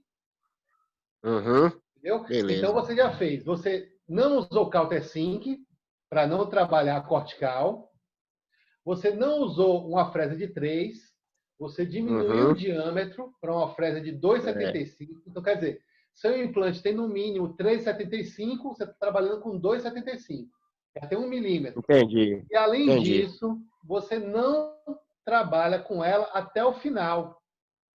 Para que a porção apical, o próprio implante vá comprimindo e melhorando essa estabilidade. Essa seria uma alternativa para essa condição óssea. Então, valeu, entendi, obrigado. A mensagem final desse nosso primeiro contato, galera, é essa aqui.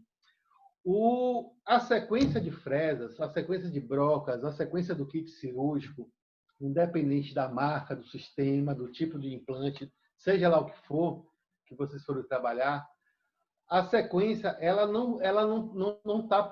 está pré-estabelecida, mas ela não está definida. A gente não é obrigado a seguir uma receita de bolo. A gente tem que entender a função de cada broca, e é isso que a gente discutiu hoje, que a gente começou a discutir, para que serve para cada broca, né? E a partir da análise da característica do osso, do sítio que a gente for trabalhar, nós vamos definir qual o melhor caminho a ser seguido. Tá bom? Então, mais uma vez, estejam com a mente bem aberta.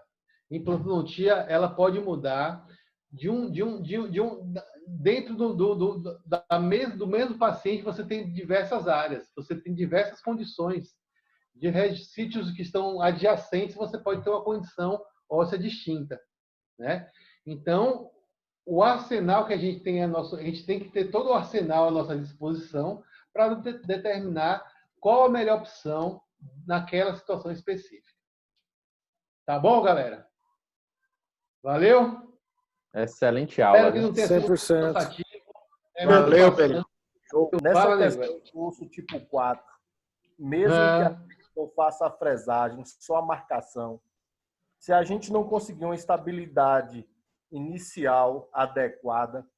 Duda, ele chegou a comentar que a qualidade dos implantes hoje são tão boas que eles conseguem uma excelente osteointegração. Mas quando eu vou considerar essa estabilidade inicial suficiente para manter esse implante? Rapaz, assim, hoje a gente tem uma confiança maior na qualidade da superfície, isso é verdade, né? O tratamento de superfície hoje em dia, a gente tem hoje superfícies que muitas vezes são bioativas, que estimulam a osteointegração, a aceleração, enfim. São superfícies muito melhores do que a gente tinha antigamente, até um certo tempo atrás. Mas a estabilidade do implante primário ainda é um fator importante que a gente tem que considerar. Para vocês terem uma ideia, a gente não tem um valor assim que diga, ó, a partir daqui você tira, a partir daqui você deixa, porque vai dar certo. Não tem isso fechado. Um critério clínico que eu vou passar para vocês, ele é o seguinte. Foi feita uma pesquisa de quanto de força a gente consegue fazer com a chave digital, né? Então, assim, pegaram uma série de pessoas, homem, mulher, alto, magro, baixo, gordo, alto, misturou todo mundo, e aí pegaram um torquímetro e pediram para eles fazerem o máximo de força que cada um conseguisse fazer, né? O máximo de força que alguém conseguiu fazer, o cara mais forte conseguiu fazer, foi 20 newtons. O cara mais forte conseguiu fazer 20 newtons, né? E aí, a partir daí, a gente criou um critério clínico que não é científico, não vale como verdade, mas que é uma referência boa para você ter na sua cirurgia. Se você colocou seu implante e na hora de colocar o seu cover, o seu implante rodou, é porque certamente você está com um torque muito inferior a esses 20 newtons. Então, teoricamente, não é que você vai perder, mas é um implante que você tem que estar mais atento, tem que estar mais preparado para um eventual problema.